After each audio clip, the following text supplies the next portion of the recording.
So yan, welcome po mga kamaster sa ating YouTube channel. Bali, share tayo ng ating troubleshooting experience, no? Bali, nung isang araw ay mayroon tayong tin-troubleshoot na isang 7.5 TR na floor mounted air conditioning unit. Bali, based dun sa report, ang aircon na yon ay hindi nagbubuga ng malamig na hangin. Kahit na yung thermostat niya ay nakasagad na doon sa pinakamababang temperature. So, kaya inireport na sa atin, no, hindi siya lumalamig. At based dun sa report, nagkaroon kagad tayo ng idea kung ano yung possible na sira niya. Bali, share ko na rin sa inyo, no, i-check natin yung outside unit.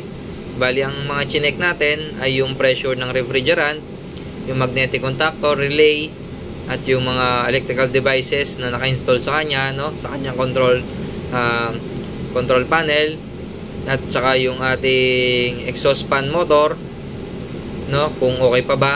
At saka chinek na rin natin yung winding o resistance ng ating compressor. So, based dun sa ating mga ginawa, wala tayong nakitang problema sa outside unit. Kaya naman lumipat tayo sa inside unit. So, hindi na tayo nag-conduct ng malalimang troubleshooting, no. I-check lang natin yung capacitor ng blower fan motor at saka yung mismong blower fan motor. So, doon naman, okay naman, no.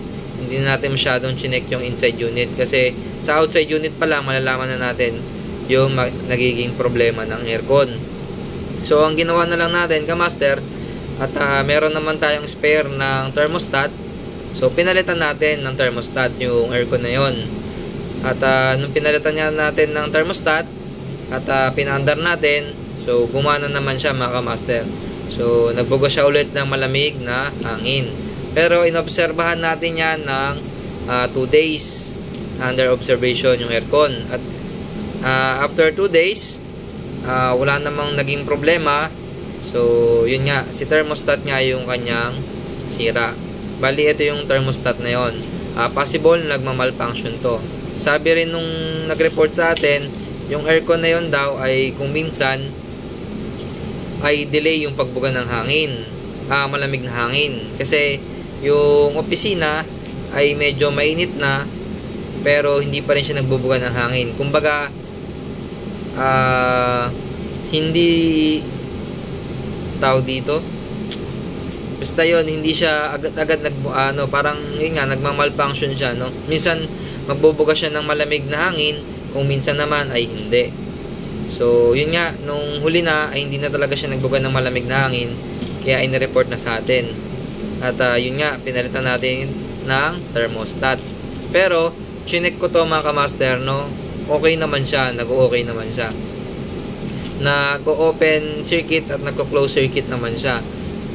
Bali, siguro sa katagalan na rin, no, ang aircon na yon ay meron ng 15 years. So, ito pa lang yung kanya nagiging sira. So, hindi na masakit sa kalooban yun, no, mga kamaster. At sulit na, no. At ito pa lang yung kanya nagiging sira.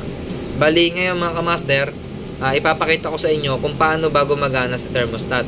Nga pala, doon sa mga hindi pa pamilyar, no, ang thermostat po ay madalas nyo makikita sa mga chest freezer o kaya refrigerator at yun nga sa ating mga air conditioning unit, kung saan merong yung mga tinatawag nating kailangang kontrolin na temperature. Kasi yun yung kanyang trabaho kontrolin yung temperature sa kunyari sa isang opisina, ganon, sa isang room.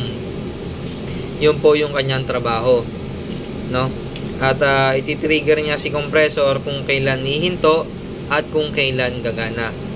So, kuha lang tayo mga kamaster ng ating mga gagamitin, no?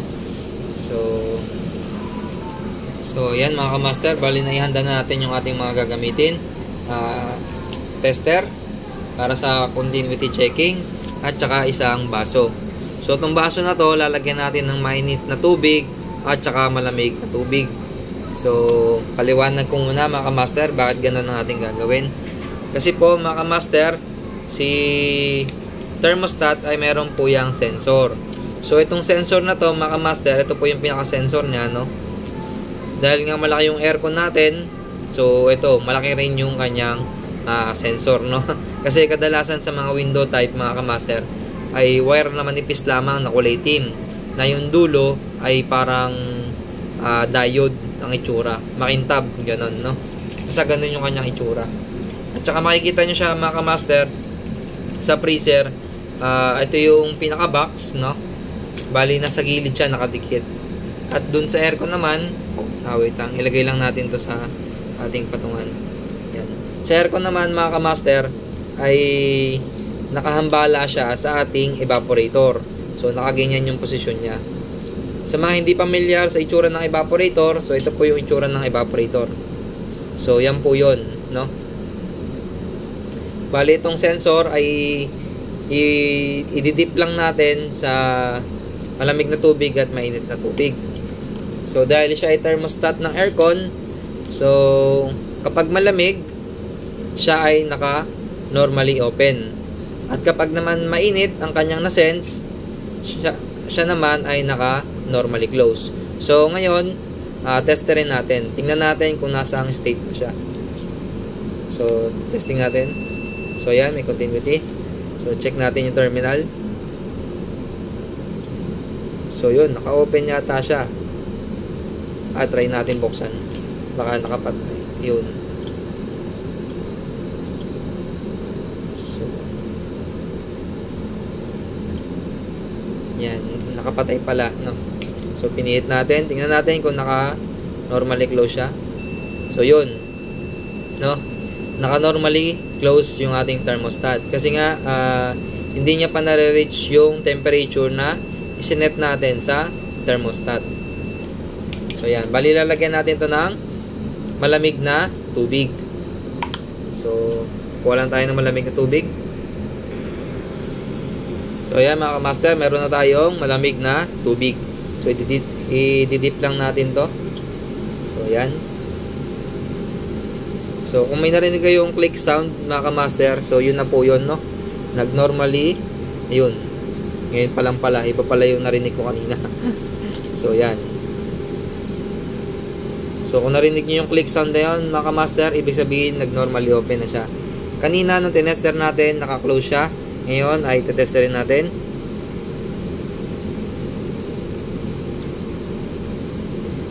So yan, wala nang continuity. Nag-normally close na siya. So no, ayan, normally close na siya, no? So yan, nag-close na po. Normally close. Sorry mga kamaster. Nag-normally open na po siya. So yan, wala na tayong makuhang continuity. So yun, ganun lamang po yung kanya nagiging function. So testingin natin, ayan, no? Meron pong continuity yan. So check natin dito ulit. So yan, wala po talaga, no? So wala talaga. So yun, kasi nakasense na siya ng malamig na temperature. Bali, na-reach niya na yung isinet nating temperature kay thermostat. Kaya po siya ay nag-normally open na. So ngayon naman mga kamaster, ay subukan natin tong lagyan ng mainit na tubig. So yan mga kamaster, bali mainit na tubig na to. So yan, nausok-usok pa, no? So testing natin i-dip tong ating sensor. So yan, pakinggan nyo mga kamaster kung may maririnig. Ayun, yung click sound na naririnig. So kay thermostat po galing yun. So ibig sabihin nag-normally close na siya or nag-close circuit na siya. Ngayon testerin natin kung nag-close na siya, no? So yun, paglapat pa lang ng ating tester, ayan, no? So yan, nag-close circuit na po siya. So ganun lamang yon mga kamaster, no? Etong thermostat na to, tingin ko ay nagmamalfunction pa lamang, no? Hindi pa siya totally sira. Kasi ayan nga, tinetesting natin ay nagpa-function naman siya. Pero siguro kung meron nang nakalagay ditong mataas na amperahe, syempre 7.5 ampere yon. At yung kanyang contact siguro dito ay puro carbon na, no? Nagkakaroon na ng hindi na maganda yung kanyang contact. So yun mga kamaster, Bali, ganun lamang po ang nagiging function ni thermostat. Bali, kinokontrol niya lang yung temperature. At kung bakit siya nakalagay sa harap ng evaporator ng mga aircon, kasi mga kamaster, yung evaporator, dun po dumadaan yung hinihigop ng aircon para palamigin. Bali, yung hangin na yon ay galing sa kwarto, ihigupin siya ng ating aircon, dadaan ng evaporator, at syempre, masesense na naman ni sensor kung malamig na ba yung temperatura sa ating mga kwarto. So, yun po yun, no? Kaya, kung ikaw ay maglilinis o DIY na maglinis ng sarili mong aircon, wag mong kakalimutan na ibalik si sensor, no, ng ating thermostat.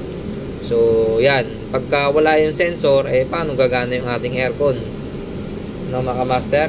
Bali, yan lamang po ang function ng ating thermostat. So, yun mga master. Bali, maraming salamat po ulit sa pakikinig at panonood ng ating video tutorial. At sana po ay mag-subscribe kayo sa ating channel. So, abangan nyo lamang po ulit ang ating mga susunod ng mga tutorial. At patuloy nyo po sanang suportahan ang ating channel. So, pasensya na kung medyo nabubulol-bulol pa tayo, no, mga master. Kasi wala po tayong script, direct dialogue po tayo, no? At yun nga, medyo may mga mali tayong nasasabi, no? Pero binabawi naman natin yan. So, pasensya na ulit mga master kung may mali tayong nasabi, no? So, itinatama naman natin kaagad yan. At kung nabubulol-bulol tayo, ay pasensya na po, no?